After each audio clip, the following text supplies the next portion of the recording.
বন্ধুরা সবাই কেমন আছো? আমি সকাল সকাল বেরিয়ে পড়েছি আজকে রবিবার। এটা আমি পুরনো ভ্লগ আপলোড করছি। তো বেরিয়ে পড়েছি সকাল সকাল, একটা রাজবাড়ির উদ্দেশ্যে যাচ্ছি। চলো তোমরাও সঙ্গে থাকো, অনেক দিন পর ব্লগ দিচ্ছি। এই দেখো চলে এসেছি। কি সুন্দর দেখো, একটা পুকুর রয়েছে। আর আমি এই ভিডিওটা আগে আপলোড করতে পারিনি কারণ আমার গলার অবস্থা খুবই খারাপ ছিল। মানে আমি কথাই বলতে পারছিলাম না, এইরকম একটা অবস্থা। হ্যাঁ, তো সেই কারণে এটা একটু লেট আপলোড করলাম। আর এই দেখো এখান দিয়ে যাচ্ছি, আর চারিদিকে যেদিকে তাকাই না, খালি শুধু সবুজ সবুজ আর সবুজ আর গাছপালা। এত ভালো লাগছিল দেখতে। ফুল গাছ, এমনি গাছ, বিভিন্ন রকমের গাছ লাগানো। সব গাছের তো আমি আবার নামও জানি না। এই দেখুন এইগুলো ছোট্ট ছোট্ট কটেজের মতন রয়েছে, ওখানেও আপনারা গিয়ে থাকতে পারবেন। এছাড়াই দেখুন রাজহাঁস পাতিহাঁস কি সুন্দর ঘুরে বেড়াচ্ছে। আর চারিদিকে গাছ লাগানো, এটা দেখে সব থেকে বেশি ভালো লাগলো। কারণ আমরা কলকাতার ইট কাঠ পাথরের শহরে বাস করি, যেখানে গাছপালা খুব একটা চোখে পড়েই না। মানুষের বাড়িতে বাড়িতে হয়তো যে কটা গাছ থাকে ব্যাস ওই পর্যন্ত। তো এখানে এসে ভীষণ ভালো লাগলো আমার। এই যে প্রচেষ্টা বলে এনাদের রাজবাড়িরই এটা একটা শপ বলতে পারেন। এখানে মোমবাতি, তারপরে এই দেখুন কানের দুল, অক্সিডাইজের ব্যাগ, কাপড়ের,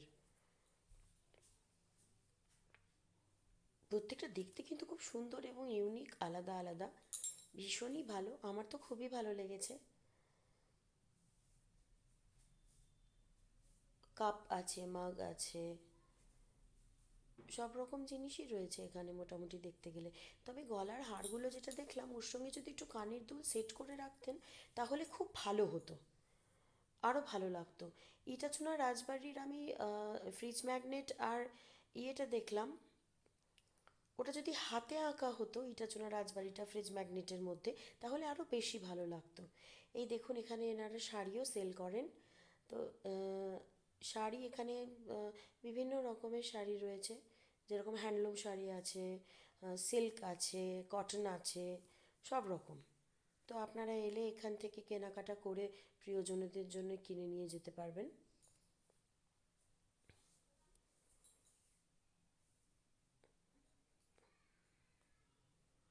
আমরা যে বাড়িটায় রাজবাড়িতে গিয়েছিলাম, সেটা হচ্ছে দেবপ্রভার নামের যে বাড়িটি ছিল, সেখানে আমরা সবাই মিলে উঠেছিলাম। আমরা ডে ট্রিপের জন্য গিয়েছিলাম।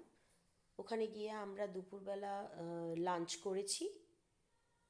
লাঞ্চ যথেষ্ট ভালো। তো চলুন চারদিকটা একটু ঘুরিয়ে দেখিয়ে ভেতরের দিকে যাই, আপনাদের বাড়ির ভেতরটাও একটু দেখাই। এটা হচ্ছে আমি দোতলার যে রুমটায় ছিলাম সেই রুমে। বেশ ভালো, সামনে এই যে দেখছেন একটা ছোট্ট টুলের মতন বসার জায়গা রয়েছে। এই যে মিরর, এই যে আমি, আর এটা একটা কাবার্ড রয়েছে যেখানে আপনি জিনিসপত্র রাখতে পারবেন। আর এটা বাথরুম, খুলে আর দেখালাম না। খুবই পরিষ্কার পরিচ্ছন্ন এবং খুবই ভালো, ভীষণই ভালো।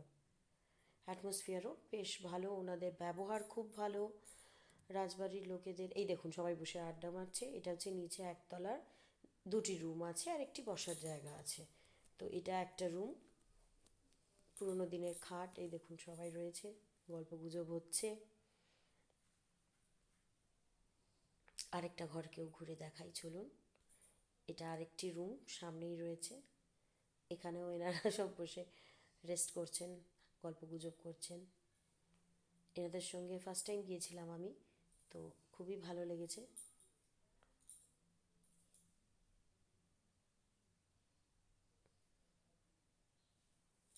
আমরা দুপুরবেলা লাঞ্চ করেছিলাম, প্রত্যেকে যে যেমন খাবেন সে সেরকম লাঞ্চ আমরা করেছিলাম। আমি ফিশ থালি অর্ডার করেছিলাম, তো সেটা খেয়েছিলাম, সেটা আর শেয়ার করলাম না।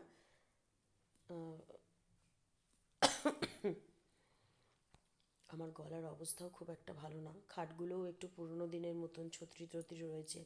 বেশ ভালো লাগলো। তারপর একটু রেস্ট নেওয়ার পর সন্ধেবেলা একটা ট্যুর দেন রাজবাড়ি। সেই ট্যুরের পর 4টে সাড়ে 4টের সময় আফটার ট্যুর এখানে সন্ধ্যা আরতি হয়। মন্দির দালানে ঠাকুরের মন্দিরটা খুলে দিয়েছিলেন, সেখানে ঠাকুরমশাই সন্ধ্যা আরতি করছেন, সেটা আমরা সকলে মিলে দেখে, এটা শুধু সন্ধেবেলাতেই খোলা হয়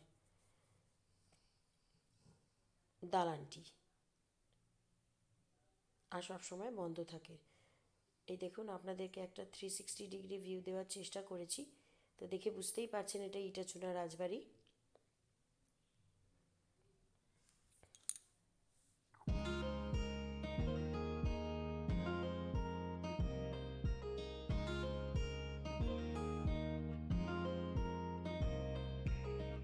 সন্ধ্যা আরতির পরে আমরা চা ঘরে গিয়ে অল্প জলখাবার খেয়ে আমরা বাড়ির উদ্দেশ্যে রওনা দিলাম, বেরিয়ে পড়লাম আমরা রাজবাড়ি থেকে।